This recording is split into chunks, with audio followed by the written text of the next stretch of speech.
धर्म कहता है कि जब पत्नी है तो पराई स्त्री, पत्नी यदि आपकी है, शादी हो गई है, तो उसके बाद शादी नहीं हुई तो भी पर नारी माँ के समान होती है, बहन और बेटी के समान होती है।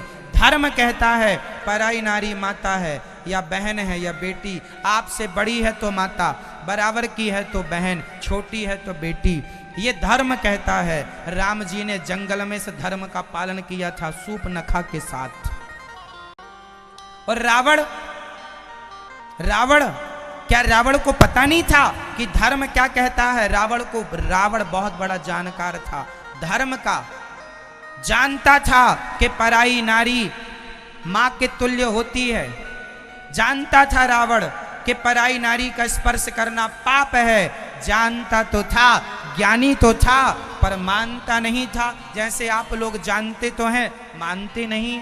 आप जानते हैं कि झूठ बोलना पाप है, नदी किनारे सांप है, जानते हैं आपके झूठ नहीं बोलना चाहिए, पर बोलते हैं। क्यों? क्योंकि आप भी जानते हैं, मानते नहीं। ऐसी रावण था, जानता था कि पराई नारी को छूऊंगा सर्वनाश हो जाएगा, लेकिन उसकी इच्छाएं भोगों की इतनी ज्यादा थी। माता सीता को उठाकर लंका में ले आया, परिणाम सबके सामने। आज तक गली गली पुतले जलाए जाते हैं। तो राम ने धर्म का पालन किया तो पूजते हैं, और रावण ने धर्म छोड़ दिया तो गली गली पुतले जलाए जा रहे हैं। पूजा राम की नहीं, राम के धर्म की पूजा है। राम जी के अंदर धर्म ना होता कौन पूजता? आज उन्हीं की पूजा होती है साहब जिनके अंदर धर्म होता है। आप भी पूजेंगे यदि आपके अंदर धर्म होगा, लेकिन आप धर्म छोड़ चुके हैं पैसों के लिए। ये पैसा सब यहीं रहेगा आपका। जो पैसे के लिए तुम झूठ बोलकर अधर्म की गठरी बांध रहे हो, ये हिसाब तुम्हारे संग चलेगा। हिसाब मांगेंगे विधाता, दे ना पाओगे। इसलिए कहता हूं अभी भी कुछ नहीं बिगड़ा, सही रास्ते पर चलो, ईमानदारी की नमक रोटी खाओ, बेईमानी का 56 भोग खाने की जरूरत नहीं है। ईमानदारी की रोटियां खाया करो।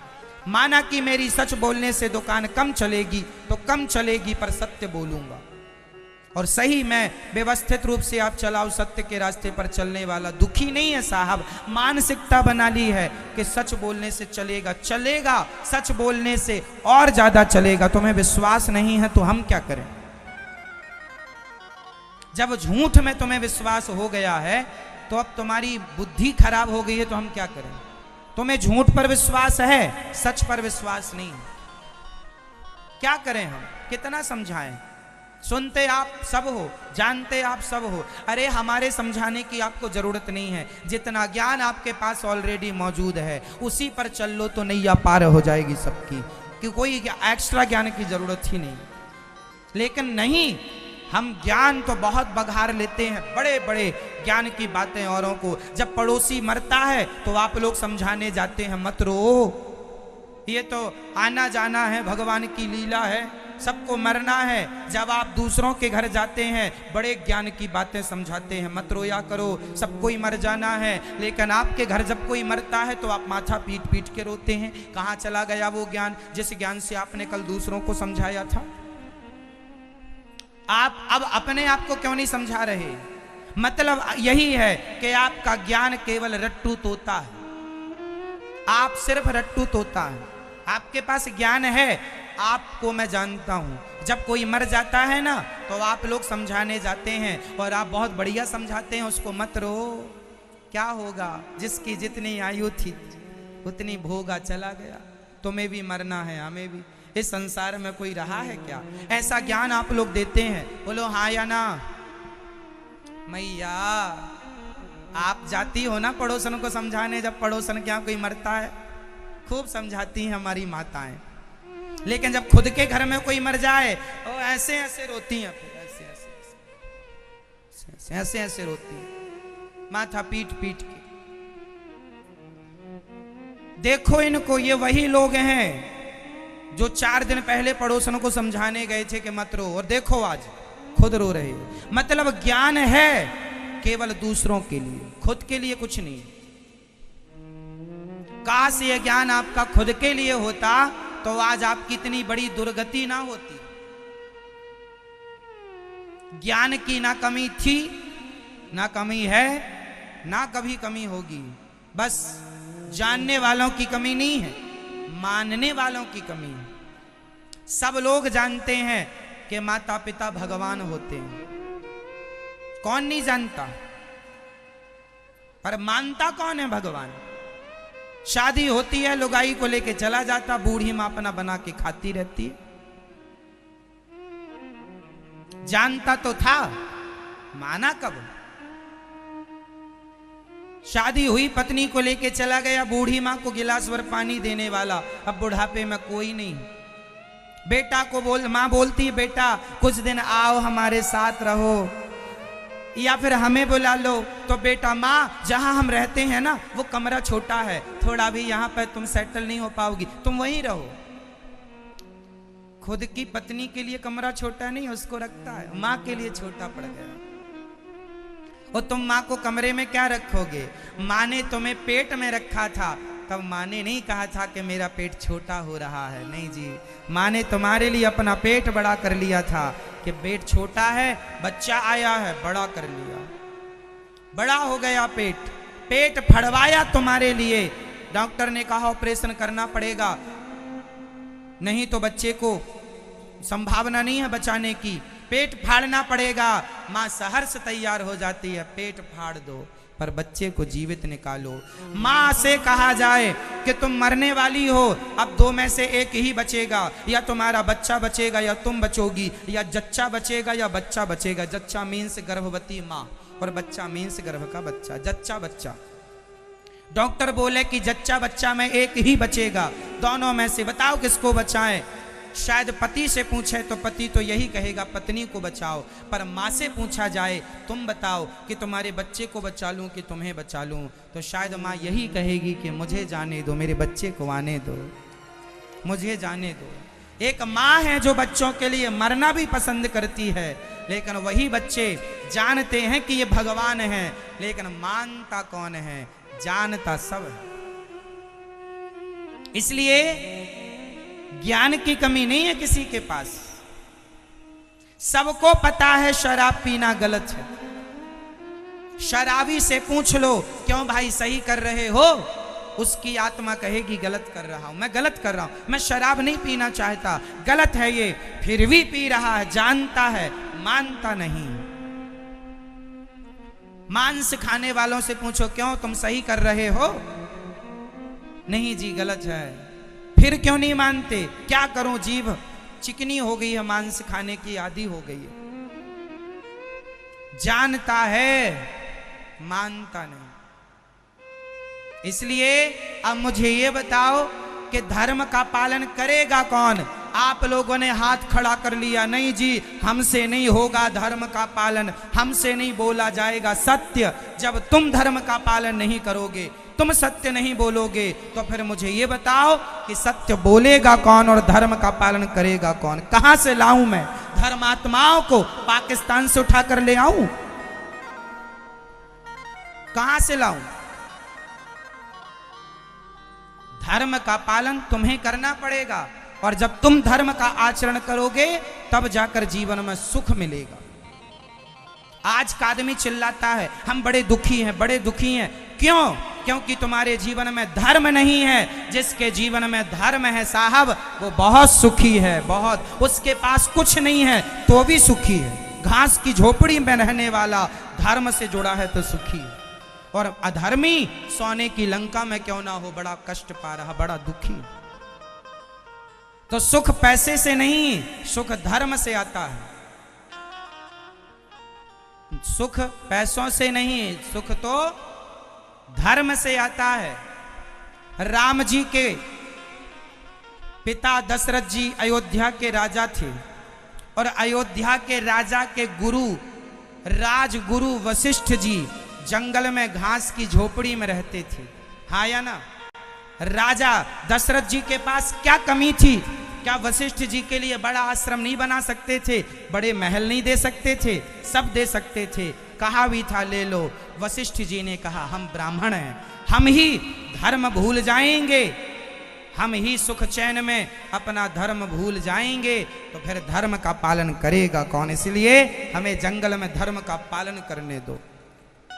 हमारे धर्म से राजा तुम सलामत रहोगे। बाढ़ है पूत पिता के धर्मा, माँ बाप के धर्म से पुत्र की उन्नति होती है, तरक्की होती है। माँ बाप धर्मात्मा है तो पुत्र तरक्की करेगा, और माँ बाप अधर्मी है तो बेटा नष्ट हो जाएगा। इसलिए धर्म की बहुत जरूरत है। तो आज से आप कौन कौन प्रतिज्ञा करेंगे मेरे संग कि कभी हम अधर्म नहीं, सदा धर्म करेंगे? कौन कौन धर्म की रक्षा करेगा? धर्म की रक्षा कैसे होगी? सत्य बोलने से। कौन कौन सत्य बोलेगा? 50,000 के लिए झूठ तो नहीं बोलोगे?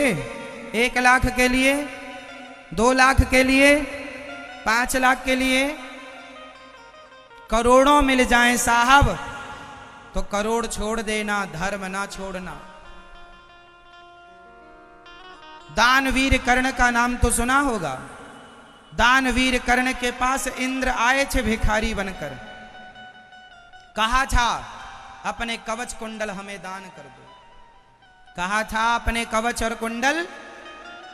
दानवीर कर्ण का नियम था कि जब वो स्नान करके लौटते थे तो जो ब्राह्मण उनसे उस समय जो मांगता था देते थे। दानवीर कर्ण से उस समय इंद्र ने कहा कि आप अपने कवच कुंडल दीजिए। ये कवच कुंडल क्या है? जब तक ये कवच कुंडल आपके हाथ में होंगे, पास होंगे, तब तक कर्ण को कोई मार नहीं सकता था। ये बात कर्ण जानते थे। जन्म से ही उनके कानों में कुंडल थे, इसलिए उनका नाम कर्ण नाम पड़ा। कर्ण, कान में कुंडल है इसलिए कर्ण। कुंती मां के कान से प्रकट हुए हैं कर्ण, इसलिए कान से प्रकट होने से नाम पड़ा कर्ण। इनके पास कवच कुंडल हैं, लेकिन जब इनके पास एक भिक्षुक ब्राह्मण बन के इंद्र आए, अपने कवच कुंडल हमें दे दो, उस समय दानवीर कर्ण ने क्या कहा? ब्राह्मण, आपको पता है कि मैं दान करूंगा कवच कुंडल तो मारा जाऊंगा, पर कोई बात नहीं, मैंने आज तक आए हुए द्वार पर किसी ब्राह्मण को खाली हाथ नहीं भेजा। मैंने सदा धर्म का आचरण किया है, इसलिए आज आप मेरी मौत मांगने आए हैं। तो दानवीर कर्ण ने अपने कवच कुंडल में अपनी मृत्यु भी दान कर दिया। देखो, प्राण चले गए, धर्म नहीं छोड़ा। जब धर्म किया है, जब धर्म किया है तो फिर धर्म के लिए प्राण जाए सो जाए। प्राणों का कोई मूल्य नहीं, धर्म का मूल्य। क्यों जी? तो दानवीर ने कर्ण कवच कुंडल दान कर दिया, लेकिन धन्य है दानवीर कर्ण, उन्होंने अपना दान देने, वो चाहते तो बोल देते मैं दान नहीं दूंगा, क्या कर लेते इंद्र? नहीं, दान मैं नियम बना रखा था, जो मांगोगे वो दूंगा। आज नहीं देंगे तो वाणी मिथ्या हो जाएगी, धर्म चला जाएगा। इसलिए प्राण जाए सो जाए, धर्म ना जाए। राजा मोरध्वज ने अपने बेटे को वारे से चीर का दान दिया था। राजा मोरध्वज ने अपने बेटे को वारे से, आरा मीन्स लकड़ी चीरने का आरा होता है, उससे अपने बेटे को चीर कर दान दिया था। वो सिचुएशन ऐसी बनी थी। ब्राह्मणों ने कहा था, भगवान कृष्ण परीक्षा लेने गए थे अर्जुन के संग, कहा था हमारा शेर बाहर खड़ा है, बहुत दिनों का भूखा है, आप कुछ भोजन दीजिए, मांस दीजिए। आप राजा बोले मेरा मांस डाल दो ना, तुम्हारा मांस कड़ा हो चुका है, तुम्हारे बच्चे का कोमल है, शेर बूढ़ा है, उसका मांस दो। पर शेर के दांत गिर गए हैं, फाड़ नहीं सकता, तो आपको अपने बेटे को फाड़ करके शेर को डालना पड़ेगा। मोरध्वज ने अपनी पत्नी एक हाथ में पत्नी ने आरा लिया, एक हाथ में मोर ध्वज ने आरा लिया, और बच्चे ने कहा पिताजी मत देर लगाइए। छोटा सा बच्चा भी तैयार हो गया कि मेरे बलिदान देने से यदि मेरे पिता के धर्म की रक्षा होती है तो पुत्र का जन्म ही पिता के धर्म को बचाने के लिए हुआ है। इसलिए धन्य है वो पुत्र जो अपने पिता के धर्म के लिए प्राणों का भी बलिदान दे दे। आजकल के बच्चे तो अपने माँ बाप पर अत्याचार करते हैं, और मोरध्वज का बेटा ताम्रध्वज आरे से चिरने को तैयार हो गया और चीर कर डाला, और जब धर्म की रक्षा की तो अंत में मोरध्वज का मरा हुआ बेटा, उन्होंने धर्म की रक्षा की तो उसी धर्म ने उनके बेटे की रक्षा कर दी, और उनका मरा हुआ बेटा बाद में जिंदा करके लौटाया। ऐसे ही हरिश्चंद्र का राज्य अंत में उन्हें वापस मिला है। ये परीक्षा थी, कितनी विषम परिस्थितियां आईं पर उन्होंने अपने धर्म को नहीं छोड़ा। और आप लोग चवन्नी के लिए धर्म छोड़ देते हैं, 25 पैसे के लिए लोग 2-4 झूठ बोलने को तैयार हैं। क्या करें? सतयुग त्रेता द्वापर कलयुग में क्या अंतर है? सतयुग में सूर्य किस तरफ से निकलता है, किस दिशा से? बताओ आप। सतयुग में किस दिशा से सूर्य निकलता है? पूर्व से ही। और त्रेता में किस दिशा से निकलता है, आप बताओ, बोलो। त्रेता युग में किस दिशा से सूर्य निकलता है? पूर्व से ही। और द्वापर में पूर्व से ही। और कलयुग में सतयुग त्रेता द्वापर कलयुग चारों युगों में सूर्य तो पूर्व से ही निकलते हैं, पश्चिम में ही अस्त होते हैं, दिशाएं वही है। यही हिमालय सतयुग में भी था, त्रेता में भी था, द्वापर में भी। यही गंगा, यही यमुना सतयुग में भी थी, त्रेता में भी थी, द्वापर में भी। सब वही है। वही तुलसी, वही पीपल, वही पेड़, वही पौधा, वही पृथ्वी, वही माटी, वही खेत, वही खलिहान, सब जस का तस। फर्क कितना है कि सतयुग में आदमी के अंदर धर्म की मात्रा ज्यादा होती है तो सतयुग स्टार्ट हो जाता है जहां केवल धर्म है, अधर्म की कोई जगह नहीं, हर व्यक्ति धर्मात्मा। त्रेता युग आया तो धर्म जरा 25% कम हो गया, 75% रह गया। तो त्रेता आ गया, त्रेता में धर्म है 75%, 25% लुप्त हो गया। सतयुग में 100% धर्म होता है प्रत्येक आदमी के अंदर। द्वापर युग आया 25% और गायब। कौन? धर्म। बचा केवल 50% द्वापर में। और कलयुग आया तो 25% और केवल 25% धर्म बचा। और आज उस 25% जो धर्म बचा है वो 25% धर्म का आचरण करने वाले भी, मुझे लगता है 135 करोड़ की भारत की आबादी में शायद आज 2, 5, 10 हजार लोग ही होंगे पूरे भारत में जो धर्म का आचरण कर रहे होंगे। पूर्ण रूप से 25% धर्म का आचरण करने वाले आज 135-40 करोड़ की आबादी में शायद 2, 5 हजार लोग ही होंगे जो धर्म का आचरण कर रहे हैं, वरना सब अपनी दुकान चला रहे हैं झूठ बोल बोल करके। झूठ बोल बोल कर शादी करते हैं, झूठ बोल, शादियां भी झूठ बोल बोल के करते हैं। लड़के में बड़े दुर्गुण है पर माँ बाप बताते नहीं है, शादी हो जाए बाद में पता चलता है लड़का तो शराबी है। बताया ही नहीं, छिपा के रखा, धोखे से शादी कर ली कि शादी के बाद कहां जाएंगे, फिर तो घर की दुल्हन है। कई लड़के, कई क्या, शराबी आदमी 100 में से 99 केसों में बाद में पता चलता है कि लड़का शराबी है। नहीं, पहले तो बड़ा अच्छा बना के रखते हैं, बहुत अच्छा धर्मात्मा है, अच्छा नहीं पीता शराब और आप कुछ नहीं पीता। हाँ, वो शादी हो गई, उसी शादी के बाद ही उसने उतने दिन नहीं पिया था, उसकी इकट्ठी एक दिन पी ली। तो माँ बाप भी झूठ बोल बोल कर शादी करते हैं लड़कियों के संग। क्यों जी, ऐसा होता कि नहीं समाज में? बोलो हाँ, बोलो हाँ या ना। फिर कहां धर्म है इनके पास? धर्मात्मा आदमी, धर्म के आचरण पर चलने वाला आदमी पहली बात तो शराब ही नहीं पिएगा, एक तो शराब पी के अधर्म कर रहे हो और उसके बाद नहीं पीता ये कह के झूठ बोल के और पाप कमा रहे हो। तुम दोनों बाप बेटे नरक जाओगे। जो भी उसका पक्ष ले रहा है शराबी का, सब नरक के गामी है। इसलिए आजकल नरकों में जरा भीड़ भाड़ ज्यादा चल रही है। स्वर्ग बैकुंठ सब खाली पड़ा है, कोई जाते ही नहीं है। अब सोचो 135 करोड़ आदमी जब मरेंगे तब 2-5 हजार स्वर्ग बैकुंठ जाएंगे, क्योंकि उनके अंदर धर्म है। धर्म है तो जाएंगे, बाकी सब गलत ही रास्ते पर, उल्टे ही काम करता है आजकल का आदमी, सीधा काम ही नहीं करता। और बाद में भोगता है तो कहता है भगवान बड़ा दुख दिया। भगवान ने थोड़ी दिया, तुमने क्यों गलत काम किए, क्यों नहीं धर्म का पालन किया। धर्म के लिए मर जाना अच्छा है, धर्म त्याग देना अच्छा नहीं है। तो आप लोग किसकी रक्षा करेंगे? जोर से। हमारा धर्म है तिलक लगाना। हिंदू हो, आप में से कितने लोग हिंदू हैं?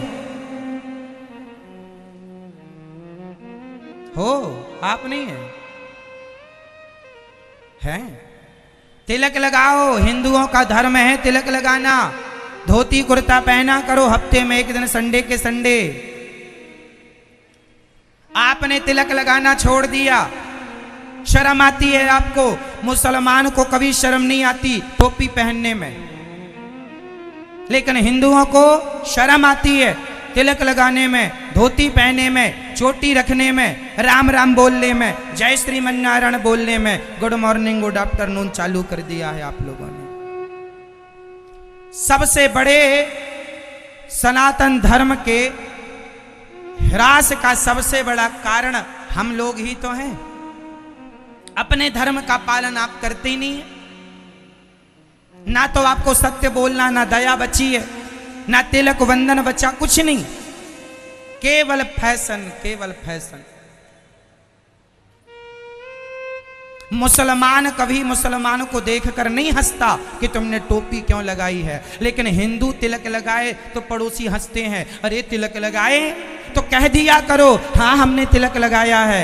हमारे भगवान श्रीमन नारायण के चरण हैं, तिलक लगाना हमारा धर्म है। हमारे मंदिरों में भगवान, हमारे ऋषि मुनि तिलक लगाते हैं। हर हिंदू को तिलक लगाना चाहिए। कोई हंसे तो कह देना अपनी आंखें फोड़ लो, हम तो लगाएंगे। आप अपनी आंखें फोड़ लीजिए। यदि आपको हमारा तिलक नहीं अच्छा लग रहा है, कोई प्रॉब्लम है, आप अपनी आंखें फोड़ सकते हैं।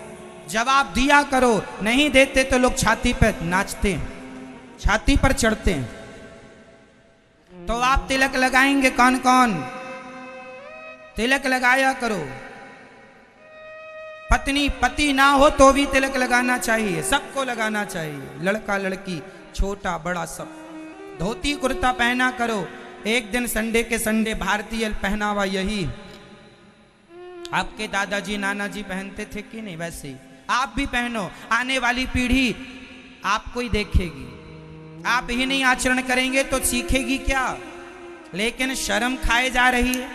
चोरी करने में शर्म नहीं, झूठ बोलने में शर्म नहीं, शराब पीने में शर्म नहीं, उल्टे काम करने में शर्म नहीं, अच्छे काम करने में शर्म आती है।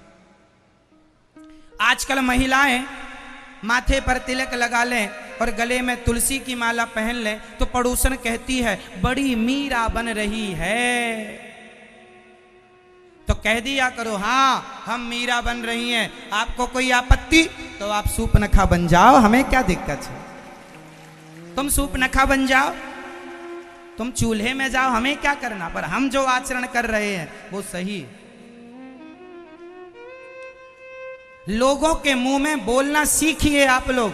सनातन धर्म का जो मजाक बनाए रहते हैं इसलिए कि आपने बोलना छोड़ दिया। बोलते ही नहीं, बोलना सीखिए कि हम धर्म का पालन कर रहे हैं। क्यों गुनाह कर रहे हैं क्या? आज फैशन के नाम पर वो पिक्चर बनाने वाले नंगे हो करके फोटो खिंचा रहे हैं, वायरल कर रहे हैं अपनी फोटो। जब वो फैशन के नाम पर फटे कपड़े पहन सकते हैं, अश्लील कपड़े पहन सकते हैं, नंगे हो सकते हैं, तो हम अपने धर्म के लिए तिलक वंदन धोती क्यों नहीं पहन सकते? नहीं अपनाओगे धर्म, कौन अपनाएगा? पाकिस्तानी आएंगे क्या तिलक लगाने, सत्य बोलने, धर्म का आचरण करने, राम राम बोलने, जय श्रीमन नारायण बोलने, राधे कृष्ण बोलने? कौन आएगा? छोड़ दी है आपने अपनी भारतीयता। विदेशी कल्चर के हिसाब से आप अपना जीवन जी रहे हैं। मैं ये नहीं कहता इंग्लिश मत जानो, जानो जी, इंग्लिश पढ़ना बुरा नहीं है, भाषा है, ज्ञान होना चाहिए, पर अपनी संस्कृति, अपनी सनातन संस्कृति, अपने संस्कारों को छोड़कर आप प्राप्त क्या कर लेंगे? क्या प्राप्त कर ले? आज विदेशी महिला आती हैं यहां पर, साड़ी पहनती हैं, और हमारे भारत की बेटियां, बहन बेटियां जरा जरा से कपड़े पहने घूमती रहती हैं। वो विदेशी महिलाएं साड़ी पहनती हैं। तुलसी की माला आपने अंग्रेज मंदिर में देखा कि नहीं? जाके दर्शन कर लेना, सैकड़ों विदेशी महिलाएं मिल जाएंगी वृंदावन में, यहां रहती हैं, रहने लग गई हैं, बस गई हैं। उनके छोटे छोटे बच्चे कांच लगा के, धोती पहन के, तिलक लगाकर विद्यालय गुरुकुल जाते हैं, तुलसी की माला पहनती हैं, हरे कृष्णा का जाप करती हैं, गीता का पाठ करती हैं, रामचरितमानस पढ़ती हैं, और तुम अपने बच्चों को Johnny Johnny yes papa poem याद करा रहे हो, और वो अपने बच्चों को गीता के श्लोक याद कराने लग गए हैं। सनातन धर्म के सबसे बड़े दुश्मन अंग्रेज नहीं है, मुगल नहीं है, हम स्वयं हैं। आप स्वयं अपने धर्म का पालन नहीं करते, करने में शर्माते हैं, तुम्हें लाज आती है। कौन करेगा पालन? धर्म तुम्हारा है तो पालन कौन करेगा? शर्म करोगे तो कर्म फूटेंगे तुम्हारे। जिसको लगी शर्म धर्म में, उसके फूटे। फिर बाद में मत रोना कि तुम्हारे बच्चे गलत रास्ते पर चले गए, संस्कार हीन हो गया देश। क्यों? क्योंकि आपने बच्चों को संस्कार देना छोड़ दिया, आपने धर्म का आचरण करना छोड़ दिया। इसलिए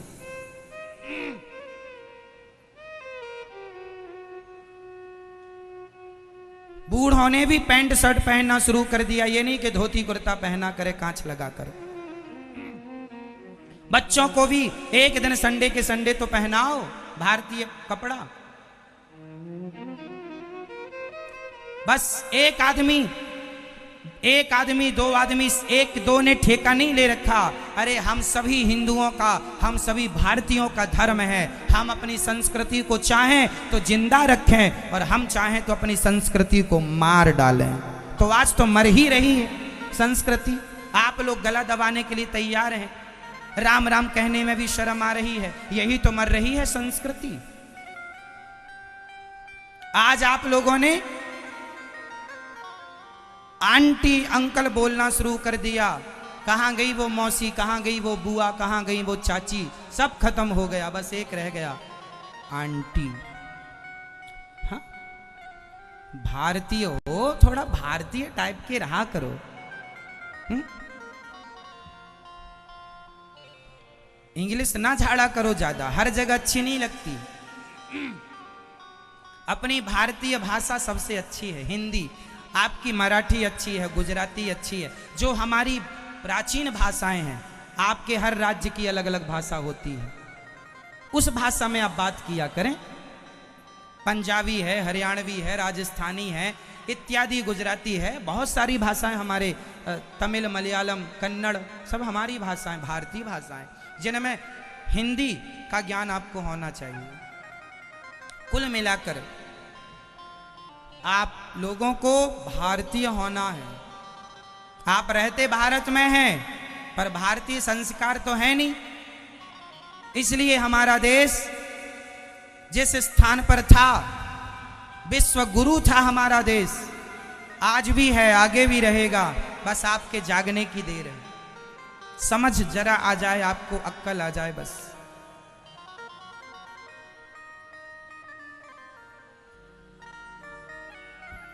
आजकल आप लोगों ने दूध पीना छोड़ दिया है, छाछ पीना छोड़ दिया है, लस्सी पीना छोड़ दिया है, शिकंजी और गन्ने का रस पीना छोड़ दिया है। आजकल आप लोगों ने पेप्सी और कोका कोला पीना स्टार्ट कर दिया है। क्या यही भारतीयता है? यही भारतीयता है? हमारे भगवान माखन खाते थे, छाछ पीते थे, ताही अहेरी की छोहरियां छछियां भरी छाछ पे नाच नचावे। हमारे भगवान छाछ पीने का संदेश देते थे, दूध पीने का संदेश, मक्खन खाने का संदेश। आज वो लोग Pepsi Coca Cola P P के सारा पैसा विदेश चला गया पेप्सी कोका कोला के नाम पर, और भारत में बची तो केवल गरीबी बची। समझते नहीं आप लोग, क्या करें क्या समझाएं। धर्म का आचरण कौन कौन